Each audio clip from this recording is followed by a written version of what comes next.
Market Mantra, Market Mantra, Market Mantra,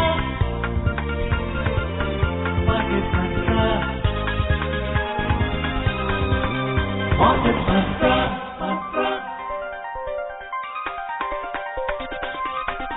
Market Mantra. Welcome to another edition of Market Mantra, in which we give you a complete update on the economic news of the day. And today, being Saturday, we'll also be taking calls from you, our listeners, on any queries that you may have on business, economic and stock market matters. But do remember, listeners, that we do not address stock or company specific queries. To ask your questions, you can call us on 011 2331 4444, 2371 7106 and 2342 1050. And for listeners calling us from outside Delhi, do remember to prefix the Delhi STD code 011 in front of these numbers. I am Anubha Rohatgi, and with me is my co-anchor in Hindi, Ambrish Saxena. नमस्कार। आर्थिक खबरों के कार्यक्रम market मंत्र के साथ हम हाजिर हैं। आज शनिवार है और हर शनिवार की तरह आज भी हम व्यापारिक और आर्थिक मुद्दों से जुड़े आपके सवालों के जवाब देंगे। सवाल पूछने के लिए आप हमें इन नंबरों पर फोन कर सकते हैं 23717106 और 23314444 और हमारा तीसरा नंबर है 23421050। दिल्ली से बाहर के श्रोता इन नंबरों से पहले एसटीडी कोड 011 भी डायल करें। आपके सवालों का जवाब देने के लिए हमारे साथ मौजूद हैं आर्थिक विशेषज्ञ शरद कोहली। शरद जी नमस्कार, कार्यक्रम में आपका स्वागत है। नमस्कार अम्बरीश, नमस्कार अनुभव और सभी श्रोताओं को मेरा हार्दिक अभिनंदन। पहले हेडलाइंस लेके मौजूद हैं अनुभव Rohatgi. Thank you, Ambrish. Country's GST rises 13% in March to over 1.6 lakh crore rupees. Total collection for last financial year at record 18.1 lakh crore rupees. Maruti Suzuki India posts highest ever wholesales at 19.7 lakh units in the financial year 2022-23. And on the Wall Street, the Dow climbs 1.3% on signs of cooling inflation. देश में GST कर संकलन मार्च के दौरान 13% बढ़कर 1,60,000 करोड़ रुपए तक पहुंच गया। पिछले वित्त वर्ष में कुल कर संकलन 18,10,000 करोड़ रुपए के रिकॉर्ड स्तर पर जा पहुंचा। मारुति सुजुकी इंडिया ने वित्त वर्ष 2022-23 में थोक बाजार में 19,70,000 वाहन बेचने का रिकॉर्ड बनाया और अमेरिका में मुद्रास्फीति में कमी आने से वॉल स्ट्रीट में डाउ में 1.3% की तेजी दर्ज की गई। Let us begin Market Mantra with our top news. The country's Goods and Services Tax Collection, GST, rose 13% to over 1.6 lakh crores in March, according to a statement by the Finance Ministry. This has happened for the fourth time in the current financial year, that is 2022-23, that the gross GST collection crossed 1.5 lakh crore rupees. During the month of March, revenues from import of goods was 8% higher, and the revenues from domestic transaction, including import of services, are 14% higher than the revenues from these sources during the same month last year. The total gross collection for 2022-23 stands at 18.1 lakh crore rupees, and the average gross monthly collection for the full year is 1.51 lakh crore rupees. And we have already been joined by our first listener of the day, that is Satyam from Delhi. Satyam, welcome to Market Mantra. Please ask your question. हाँ जी madam, मेरा question ये है कि ये जो आपसे UPI पे जो चार्जेस लगने वाले हैं वो 2000 से ऊपर के ट्रांजेक्शन पे, वो ये यूपीआई मतलब क्या है इसमें? अपना सवाल एक बार फिर से रिपीट करिए प्लीज। यूपीआई पे चार्जेस लगने वाले हैं आपसे जी, जो पैसे जो न्यूज आती है, और सेकंडली ये यूपीआई क्या है इसमें, यूपीआई में जी लगेंगे जी। Sharad ji, what he wants to know is कि जो आज से चेंजेस आ रहे हैं यूपीआई में, जो 2000 रुपए से ज्यादा की ट्रांसफर चार्जेस लगेंगे, वो क्या है, वो रूल क्या है? देखिए, बहुत सारे चेंजेस यूपीआई में आए हैं और अब क्योंकि यूपीआई का प्रचलन बढ़ता जा रहा है और इसके ऊपर जो इंफ्रास्ट्रक्चर इन्वेस्टमेंट है, जो आईटी में निवेश कर रहे हैं बैंक्स और नेशनल पेमेंट कॉर्पोरेशन ने जो सारा इनिशिएटिव लिया है, तो अब जैसे जैसे लोगों को जो सुविधा हो रही है, देखिए जब भी कहीं सुविधा होती है तो उसका कुछ ना कुछ कॉस्ट मुझे लगता है लोग अगर थोड़ा थोड़ा बूंद बूंद करके घड़ा भरता है तो अगर 2,000 रुपए से ऊपर कंट्रीब्यूट करते हैं, वो डिपेंड करेगा आप कितने ट्रांजैक्शंस करते हैं, नंबर ऑफ ट्रांजैक्शंस पे है, और कुछ व्यक्तिगत बैंक भी उसको निर्धारित करेंगे। तो मुझे लगता है बहुत सारे लोग, मैं इसलिए ये जिक्र कर रहा हूं अनुभव, कि बहुत सारे लोग इसको लेके ऐतराज भी कर रहे थे कि यूपीआई पे अब चार्जेस लगने जा रहे हैं, ये नहीं लगने चाहिए। तो इससे पर जहां पर रोज का करीब करीब 13 लाख करोड़ का एक महीने का ट्रांजैक्शन यूपीआई पे इस समय हो रहा है, रिकॉर्ड स्तर पर है, तो मुझे लग रहा है उसके लिए तैयार रहना चाहिए। बहुत नॉमिनल होगा डिडक्शन, आपको मालूम भी नहीं पड़ेगा, पर और पहले भी जब हम चेक क्लियर कराते थे या हम डीडी बनवाते थे, पे ऑर्डर बनवाते थे, आप ऑनलाइन ट्रांजैक्शन भी करते हैं, तो कोई ऐसी चीज नहीं है जो कि कभी भी कस्टमर्स के सामने नहीं आए। तो मुझे नहीं लग रहा कि कस्टमर्स को ये चुभने वाला है। जी हाँ, 2,000 रुपए से ऊपर आपको ये, अब जब आप करेंगे तो वो चार्जेस नॉमिनल से आपको डेबिट होते दिखाई देंगे। जी। और कोलकाता से हमारे श्रोता अतनु जी लाइन पे हैं। अतनु जी नमस्कार, बताइए क्या पूछना चाहते हैं। हाँ, good evening sir, good evening to everybody and good evening on new financial year to everybody sir. I am a listener, then questionnaire. I do listen on my spareable time and download the All India Radio and listen number of programs of mainly our Market Mantra also. Sir, my question is that how to be a self-reliance country? The question arises, the matter of our importing is over export. Thank you.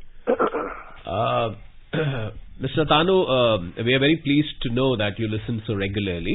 You see, Atmanirbharta or self-reliance doesn't mean that we completely stop importing. You know, there is no country in the world, Mr. Tanu, even the biggest economy in the world, the United States of America, even they have to substantially import stuff. So no country can be, be isolated and be forever be, working on its own. There's no doubt, and I see it in a positive way. You're right, our imports have been rising, but I see it from a different, it's glass half full, half empty. That's the way I look at it, because the number of, or the quantum of goods that we are needing here is also a sign of the fact that, our economy is able to absorb that much of goods here. That means we need those goods. And why do we need them? We need only for two purposes, either for consumption in industry or for direct consumption of the consumer. So both ways, I think, is a win-win situation. Yes, it's a bit of a stress on the forex reserves, and you are right. I will not completely deny what you say that the imports should reduce, and the Prime Minister himself has expressed concern. I think we should not import things. I put it this way, and this is what the Prime Minister also said, that we should not import the things which we can easily manufacture in our country. If there is anything, suppose there is lithium battery. We don't have those much of lithium reserves. We don't have petroleum reserves. So we'll have to import. But things which can be, things like toys and so, if we can be easily manufactured in India, yes, you're right, they should be manufactured in India. We are on the way to self-reliance, Mr. Atanu, and I'm sure we'll achieve that goal very soon. Let's all stay positive in that direction. And our next listener is from Chennai, Mr. Kashinath. Mr. Kashinath, welcome to Market Mantra. Please ask your question. Good evening market Mantra team. Good evening, please ask your question. मेरा सवाल कोई sir से ये है कि मैं सुना था कि जो सर राकेश झुंझुनवाला है ना सर जी, सर वो अभी कुछ 1 साल पहले करीब हुआ नहीं, गुजर गए, और 60 साल की उम्र में वो गुजर गए जी। और मैं सुना था उसका कॉलेज करियर में 500,000 लेकर के 30-35 साल में 100 करोड़ करीब बना लिए मार्केट से। तो हमको सर ऐसे कुछ मंत्र मार्केट मंत्र से दीजिए कि हम भी 5,000 लेके 100 करोड़ नहीं, कम से कम 1 करोड़ करोड़पति तो बन जाएंगे, फिर मार्केट मंत्रा टीम को लड्डू फड्डू चाय फाय भेजेंगे। धन्यवाद जी।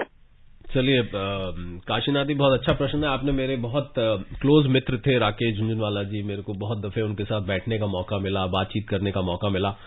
आपने बिल्कुल ठीक कहा, उन्होंने बहुत छोटे अमाउंट से शुरू किया और उसके बाद बहुत इंडिया के सबसे बड़े इन्वेस्टर बन गए, और उनको इंडिया का वॉरेन बुफे भी कहा जाने लगा। बहुत दुर्भाग्य की बात है कि हमारे बीच वो नहीं है। देखिए, मार्केट मंत्र तो जो प्रोग्राम का नाम है उसमें जितनी भी बातें करी जाती हैं काशीनाथ जी, वो सारी की सारी आपको, अगर मैं सीधा सीधा बोलूं तो आपको अमीर बनाने के लिए की जाती हैं। अगर मैं सीधा ही बिल्कुल बीच में बिना लाग लपेट के बोलूं तो यहां तो जो भी सलाह दी जाती है या आपका पैसा बचाने की या आपका निवेश बढ़ाने की या निवेश पे आने वाला जो ब्याज है उस पे रिटर्न है, चाहे वो शेयर मार्केट में है चाहे वो किसी फिक्स्ड इनकम सिक्योरिटी में है, तो या आप तो नियमित अगर श्रोता रहेंगे तो मैं आपको एश्योरेंस देता हूं हम ऐसा कोई स्पेशल वो अगर हम ऐसा मंत्र बोलने लगे तो सब ये कहेंगे कि अभी तक कौन सा मंत्र होता था। तो यहां तो निरंतर ऐसे ही मंत्रों की बात होती है। फर्क ये होता है कि वो संस्कृत में नहीं होते हैं, वो हिंदी और अंग्रेजी में होते हैं। तो इसलिए आप नियमित रूप से सुनते रहिए और जब आप नियमित रूप से सुनेंगे तो मुझे इसमें कोई दो राय नहीं है कि आप करोड़पति बनेंगे। हम आपके लड्डुओं का बेशक इंतजार करेंगे और जल्द करेंगे जी। और दिल्ली से हमारी श्रोता विमला लाइन पे हैं। विमला जी नमस्कार, बताइए क्या पूछना चाहती हैं? जी मैं ये पूछना चाहती हूँ, मेरा नाम विमला शर्मा है। मेरा सवाल म्यूचुअल फंड से संबंधित है जी। मैं अपने हस्बैंड की पेंशन प्राप्त करती हूँ जी और पीपीएफ में निवेश करती हूँ, आई हूँ। मेरे बेटे ने म्यूचुअल फंड में निवेश शुरू कर दिया है मेरा, ये कितना सुरक्षित रहेगा जरा बताइए प्लीज।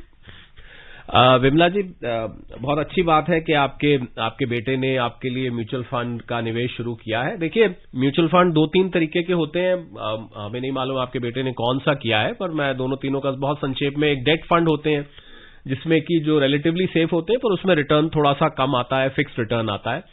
और फिर कुछ हाइब्रिड होते हैं जिसमें डेट और इक्विटी, दूसरा किनारा है उसका इक्विटी, जिसमें शेयर मार्केट में सीधा सीधा जो एएमसी है वो पैसा लगाती है। और कुछ मिक्स होते हैं जिसमें कुछ डेट मार्केट में कुछ इक्विटी मार्केट में लगाया जाता है। तो देखिए म्यूचुअल फंड का जब भी विमला जी आप फॉर्म भरते होंगे, आप एडवर्टाइजमेंट सुनते होंगे, उसमें जल्दी से एक सेंटेंस बोल दिया जाता है mutual fund expose to market, ऐसे कुछ वो पूरा लोग सुनते भी नहीं है, ना वो पूरा समझ में आता है। पर वो एक चेतावनी होती है कि जब भी आप म्यूचुअल फंड में निवेश करें तो उसमें कुछ जोखिम। देखिए एक निवेश के दुनिया में एक नियम है, जितना बड़ा रिटर्न उतना बड़ा रिस्क। तो आपको अगर म्यूचुअल फंड से बैंकों के मुकाबले, आपके बेटे ने इसीलिए शुरू किया है क्योंकि आपको उनको लगा कि पीएफ में भाई 6-7% आता है तो हमारी माताजी को इससे भी ज्यादा मिलना चाहिए, 12, 13, 15, 20% तक अगर आ जाता है, तो इसी मंशा से उन्होंने ये किया होगा। तो मुझे लगता है आप थोड़ा मौका दें और मैं उम्मीद करता हूं आपके बेटे ने जो म्यूचुअल फंड चूज किए हैं वो अच्छे चूज किए होंगे। ये डिपेंड करता है कि आपने कौन से चूज किए हैं। तो मैं आपको जानकारी दे देता हूं कि एतवार के दिन संडे को जो मार्केट मंत्र होता है वो डेडिकेटेडली म्यूचुअल फंड पे होता है। तो मैं आपको सलाह ये दूंगा कि जो भी म्यूचुअल फंड आपके पुत्र ने आपके लिए लिए हैं, आप उनका नाम कल फोन कर बताएं और जो म्यूचुअल फंड के एक्सपर्ट यहां पर आएंगे वो उसका आकलन करके आपको बताएंगे कि म्यूचुअल फंड आगे पीछे कैसी परफॉर्मेंस रही है, आगे कितना आपको रिटर्न देगा और कितना सुरक्षित है, जो ज्यादा जरूरी बात आप जानना चाहती हैं। तो कल उनको बोलिएगा, उनको नंबर दीजिएगा मार्केट मंत्रा का, कल वो अवश्य फोन करें और म्यूचुअल फंड एक्सपर्ट से आप स्पेसिफिकली नाम लेके म्यूचुअल फंड का पूछ सकते हैं जी। और भिलाई से हमारे श्रोता रवि लाइन पे हैं। रवि जी नमस्कार, बताइए क्या पूछना चाहते हैं? मार्केट मंत्रा को बहुत बहुत नमस्कार और हमारे एक्सपर्ट डॉक्टर साहब को नवीन वित्त वर्ष में भी हार्दिक शुभकामनाएं और नमस्कार। आपको भी बहुत बहुत शुभकामनाएं। धन्यवाद। मेरा सवाल है कि आज अभी मैं न्यूज सुन रहा था कि यूएस का इन्फ्लेशन दर घटा है तो फिर ग्लोबल मार्केट पे जो है पॉजिटिव असर हुआ है करके जी। तो मेरा भारत के परिप्रेक्ष्य में मेरा सवाल यह है कि ऐसा क्या कुछ कंडीशंस हो सकता है जी जब फ्यूचर में भी, मतलब शॉर्ट टर्म की बात ही नहीं करा मैं, लॉन्ग टर्म में ऐसा क्या कुछ कंडीशन हो सकते हैं जब जो है यूएस के छींकने पे भी हम पे कोई असर ना पड़े, यूएस छींके तो हम पर कोई असर ना पड़े, हमें जुकाम ना हो। हाँ, यूएस छींके तो दुनिया को जुकाम लगता है, ये बहुत प्रचलित है पूरी दुनिया में। US sneezes and the world catches cold. अब देखिए हम उस ओर अग्रसर है रवि जी। अभी तो आपकी बात का अगर मैं बहुत संक्षेप में जवाब दूं तो यही होता है कि हम उस ओर अग्रसर है और मैं भी, आप सच पूछे तो उसी दिन के इंतजार में हूं जब हम यूएस से क्यूज लेके या मार्केट्स ना खुला करें। यूएस में जब इन्फ्लेशन हो तो यहां पर शेयर मार्केट पे असर ना हो, यूएस के जॉबलेस क्लेम्स कम आए ज्यादा आए तो यहां पर असर ना हो, यहां रातों की नींद लोगों की ना हो। मैं भी उस दिन के इंतजार में हूं जिस रफ्तार से रवि जी हमारी फाइनेंशियल मार्केट्स, इक्विटी मार्केट्स का दुनिया में दबदबा बन रहा है और जिस रफ्तार से भारत चमकता हुआ सितारा उभर के आ रहा है, हमारी अर्थव्यवस्था की तरफ आज दुनिया देख रही है कि कैसे एक इमर्जिंग इकोनॉमी की अर्थव्यवस्था ने 140 करोड़ की आबादी ने अपने आप को कैसे संभाला और इतनी तेज रफ्तार से ग्रोथ भी दिखाई देने लगी। तो मुझे लगता है वो दिन दूर नहीं है। बाकी इसका अगर आप माइक्रो में जाएंगे कि इसके लिए क्या क्या कदम उठाने चाहिए, वो फिर एक बहुत लंबा विषय हो जाता है।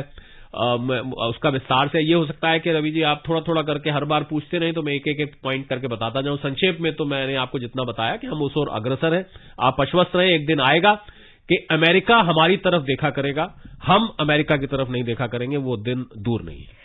And we already have our next two listeners online, but before we take their calls, more news from Amrish. और ऑटो सेक्टर का हाल जान लेते हैं। मारुति सुजुकी इंडिया की कुल बिक्री मार्च में मामूली रूप से घटकर 1,70,000 वाहन तक आ गई। घरेलू बाजार में डीलरों की आपूर्ति किए गए वाहनों की संख्या पिछले वर्ष मार्च में 1,43,000 वाहन थी, जबकि इस वर्ष मार्च में यह संख्या 1,40,000 वाहन पर आ गई। इस तरह घरेलू बाजार में 3% की गिरावट दर्ज की गई। इस वर्ष मार्च में निर्यात 14% बढ़कर 30,119 वाहन तक पहुंच गया। वित्त वर्ष 2022-23 में कंपनी ने थोक बाजार में 19,66,000 वाहन बेचने का रिकॉर्ड बनाया। पिछले वित्त वर्ष के मुकाबले बिक्री में 19% का उछाल आया और हुंडई मोटर इंडिया ने इस वर्ष मार्च में थोक बाजार में 61,005 वाहन बेचकर 11% की बढ़ोतरी दर्ज की। घरेलू बाजार में मार्च के दौरान कंपनी ने 50,600 वाहन भेजकर 13% की बढ़ोतरी दर्ज की। मार्च में निर्यात भी मामूली रूप से बढ़कर 10,900 वाहन तक पहुंच गया। हुंडई मोटर्स ने भारत में अपना कामकाज शुरू करने के बाद से किसी एक वित्त वर्ष में पहली बार बिक्री में सर्वाधिक बढ़ोतरी दर्ज की है। वित्त वर्ष 2022-23 में कंपनी ने 7,20,000 वाहन बेचे, जो कि पिछले वित्त वर्ष के मुकाबले 18% अधिक है। And continuing with the news from the auto world, auto major Tata Motors has recorded a total domestic sales of 9.31 lakh units in the entire financial year 2022-23, which is around 35% higher over the previous financial year. In the commercial vehicle range, the total commercial vehicle sales in 2022-23 came in at 4.13 lakh units, which is 16% higher over the previous financial year. और दोपहिया वाहनों का हाल भी जान लेते हैं। Electric दोपहिया वाहनों की बिक्री इस वर्ष मार्च में फरवरी के मुकाबले 29% से अधिक रही। इसी एक महीने में पहली बार बिक्री 85,000 के आंकड़े के पार चली गई। बिक्री के क्षेत्र में ओला इलेक्ट्रिक सबसे ऊंचे पायदान पर बनी रही। कंपनी ने मार्च में 21,220 इलेक्ट्रिक दोपहिया वाहन बेचने का रिकॉर्ड बनाया। टीवीएस ने इस वर्ष मार्च में 16,731 iQ इलेक्ट्रिक स्कूटर बेचकर एक महीने में सबसे अधिक दोपहिया वाहन बेचने का रिकॉर्ड बनाया। खुदरा बाजार में बिक्री की दृष्टि से टीवीएस दूसरे स्थान पर आ गई। And now we have online with us Mr. Dilip from Mumbai. Mr. Dilip, welcome to the program. Please ask your question. हाँ जी, नमस्कार। मैं मुंबई से दिलीप किसान वाबले बोल रहा हूँ। मेरे छोटे छोटे 3 प्रश्न हैं, 3 सवाल है। छोटे छोटे यानी कि मार्केट, जो शेयर मार्केट होते हैं, हर कंपनी के जो शेयर होते हैं, तो इसमें जो ज्यादा शेयर होते हैं जिसके वही डायरेक्टर होता है ना, कंपनी का। और उसके बाद दूसरा सवाल ये है कि मतलब जो सरकारी जो अपना खजाना होता है, सरकारी पैसे होते हैं, तो उस पैसे से 47 से सरकार सभी टैक्स और उसमें पैसे से सरकार चला रही पब्लिक के पैसे से। तो ये बड़े लोग अपना खजाना कब मतलब तिजोरी खोलेंगे। और तीसरा सवाल ये है कि अगर सोना चांदी में इन्वेस्ट अगर कर दिया जाए, एफडी वगैरह तोड़ के सारे बैंकिंग के पैसे अगर, तो फिर बैंकिंग का व्यवस्था क्या हाल क्या होगा। ये 3 सवाल है मेरे, और धन्यवाद। चलिए दिलीप जी, आपका जो पहला सवाल है, मैं कुछ आपको तथ्य भी ठीक कर दूं। अच्छा हुआ आप पूछ रहे हैं, आपकी जो जानकारी भी सुदृढ़ हो जाएगी। डायरेक्टर्स के पास जरूरी नहीं होता दिलीप जी सारे शेयर्स होते हैं। शेयर्स प्रमोटर्स या शेयर होल्डर्स के पास होते हैं। ये जरूरी नहीं होता कि जो प्रमोटर है वही डायरेक्टर है, जो शेयर होल्डर है वही डायरेक्टर। आजकल तो इंडिपेंडेंट डायरेक्टर भी अपॉइंट किए जाते हैं, जिनके पास शायद कुछ भी शेयर नहीं होते, वो तो न्यूट्रल होते हैं बिल्कुल। तो ज्यादा शेयर जो है जो कंपनी के प्रमोटर्स होते हैं, बहुत सारी डाइवर्सिफाइड कंपनीज हैं जहां पर ज्यादा शेयर इंस्टीट्यूशंस के पास हैं। बहुत सारी ऐसी कंपनीज जिनमें फ्लोटिंग शेयर्स बहुत ज्यादा है शेयर मार्केट में, रिटेल के। तो ये अलग अलग कंपनी का जो कैपिटल स्ट्रक्चर है दिलीप जी, वो अलग अलग होता है। दूसरा आपने पूछा जो लोगों के पास, अमीर लोगों के पास खजाना है, वो कब खोलेंगे। अब देखिए, ये तो आपका सवाल बड़ा मुश्किल है, इसका कठिन है जवाब देना, क्योंकि ऐसा कोई कानून तो है नहीं देश में कि अगर आपके पास, मान लिया आप कल को आप ही के पास अगर 5, 10, 20 करोड़ रुपए आ गए, कोई ऐसा नियम आएगा आप ये सारा का सारा देश को दान दे दीजिए। मुझे लग रहा है हमें एक मिक्स्ड इकोनॉमी है, हमें कैपिटलिस्ट सिस्टम है। ये तो जहां पर बहुत सोशलिस्ट इकोनॉमी होती है, वहां पर सरकार इक्विटेबल डिस्ट्रीब्यूशन, और खैर मैं उसमें नहीं जाता हूं, कार्ल मार्क्स थ्योरी में या खोल के नहीं बैठता, पर ऐसा कोई कानून नहीं है। ये आप, मैं सोचता हूं थोड़ी भावात्मक बात है इनकी। जो इन्होंने तीसरी एक और कोई बात पूछी थी इन्होंने, investment in gold and silver की, अगर सारा उसमें ही इन्वेस्टमेंट हो जाए तो बैंक्स का क्या? हाँ, अगर गोल्ड एंड सिल्वर इन्वेस्टमेंट ये लिक्विडेट हो जाए, शायद ये जानना चाहते हैं। तो देखिए, गोल्ड एंड सिल्वर तो अपने आप में ही एक निवेश का संसाधन है, और मैं तो गोल्ड के लिए, अनुभव और अमरीश, मैं तो गोल्ड के लिए आज से कम 6-8 महीने से लगातार बोल रहा था। तो लोग मेरे ऊपर कह रहे थे कि जब तो गोल्ड 49 आ गया, 48 आ गया, आप अभी गोल्ड के लिए कह रहे हैं। और अब देखिए गोल्ड कहाँ खड़ा है। अगर मेरी जो मार्केट मंत्रा, अभी कोई साहब पूछ रहे थे कि मार्केट मंत्रा के लोग अमीर कैसे बन सकते हैं, तो मैं ये दृष्टांत अगर उनको देता तो मुझे लग रहा है उनको यकीन होता, क्योंकि तब से अब तक 10,000 रुपए बढ़ चुका है। तो किसी ने मान लीजिए 10 तोले भी लिया होता तो उसका 1 लाख रुपए का तो फायदा ऐसे ही हो गया होता। तो वो लड्डू तो उनके हमारे तक आ जाने चाहिए थे कायदे से, पर ऐसा नहीं होता, क्योंकि गोल्ड स्टैंडर्ड होता है। पहले 1971 से पहले गोल्ड स्टैंडर्ड होता था कि देश उतनी करेंसी निकाल सकती थी जितना उनके पास गोल्ड होता था। अभी गोल्ड स्टैंडर्ड नहीं है, पर धीरे धीरे अब बैंक्स गोल्ड को एक्यूमुलेट कर रहे हैं। तो गोल्ड एक प्रेशियस मेटल है, एक इंटरनेशनल करेंसी की तरह है, इंटरनेशनली चलता है। और आने वाले समय में मुझे लग रहा है कि गोल्ड का जो सिग्निफिकेंस है, गोल्ड का जो महत्व है, वो और बढ़ने वाला है। और मैं तो लोगों को सलाह देता हूं कि आपका 15 से 20%, पहले मैं 10 से 15 कहता था, मुझे लगता है 15 से 20% अगर आपके पास कुल पैसे हैं तो आपको गोल्ड में किसी न किसी फॉर्म में रखने चाहिए। ज्यादातर सॉवरेन गोल्ड बॉन्ड्स अच्छे हैं, पर अगर ज्वेलरी का ज्यादा नहीं करना चाहिए, क्योंकि ज्वेलरी में नुकसान होता है निवेश में, पर गोल्ड में निवेश करना चाहिए। जी। और दिल्ली से हमारे श्रोता JS सलूजा जी लाइन पे हैं। सलूजा जी नमस्कार, बताइए क्या पूछना चाहते हैं? Good evening to Sharad ji and the entire team. हाँ जी, good evening Saluja sir. I want to know your detailed view on the market, because if we just compare two scenarios, one is that the inflation is behind us, which will be cut and everything will become rosy. The second scenario is that something fishy like Lehman can even now happen. If we recall 2008, Lehman didn't happen in a day or two. It took many months. In fact, a European bank was ready to buy it also, but then it never happened. So just your elaborate views. Thank you, sir. Well, Mr. Saloja, that's a very good question. I was wanting to speak on that. I'm glad you asked that question. Yes, the market is sort of coming out of the woods. It is showing signs of recovery for the last couple of sessions. We've seen very strong recovery, thanks to the bank fear settling down. You're right, Lehman Brothers. We're not seeing Lehman Brothers. I think once bitten, twice shy is the message that the world is taking. What happened in 2008, I think the American government and the better part of the world has learned the lessons from there. So that's why you are witnessing these reassuring kind of statements coming from America that things are not going to go that bad. So we were anticipating a dominoes effect, but which did not happen, thankfully. But still, I agree with you that the bank's overall health condition of the bank, because of sharp interest in the interest rates, is not very healthy across the world. But I hope the governments do come to the rescue and they will not allow a banking system to fail. The second aspect was, how's the market looking? I think market is looking okay right now. I won't say it's hunky-dory, because apart from the things you mentioned, I would also like to add another factor. I'm a little worried about the geopolitical factors right now, because China, Taiwan, and what is happening around Israel, Russia, Ukraine anyway is still a burning issue. So I think those, if I would put it like this, that if these geopolitical issues do not flare up, then you can witness the market steadily going up from here. You may not expect a very sharp bull run, but steadily you will see some recovery with some degree of volatility as well.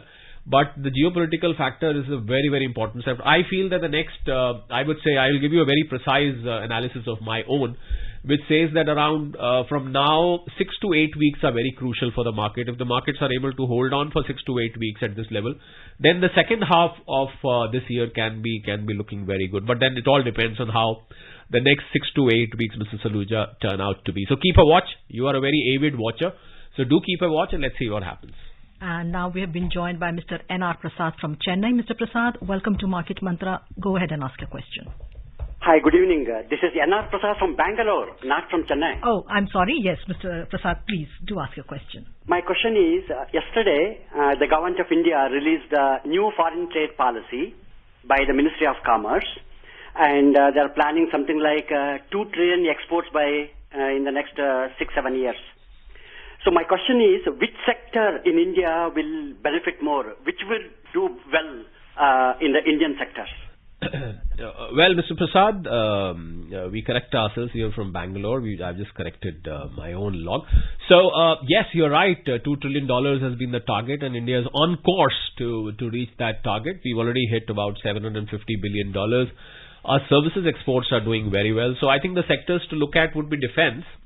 The sectors to look at would be services anyway are going great guns. They've been going for a very long time. We have our IT prowess now. I mean, the world recognizes our IT prowess across. There's no way India can be underrated on IT. So services, defense, then food grains. I would say food grains, although we do have on and off these monsoon-related jitters, but then I do see India's food grains and food processing industry going in a big way.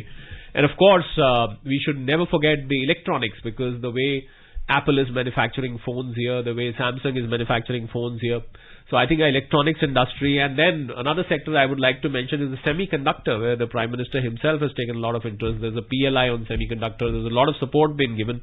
So electronics, IT, food processing, defense, and services, the service industries. You can look at these sectors. Baki, we've been exporting, from a needle now, we are exporting aircrafts as well. So we've been exporting everything, but do keep a look at these sectors.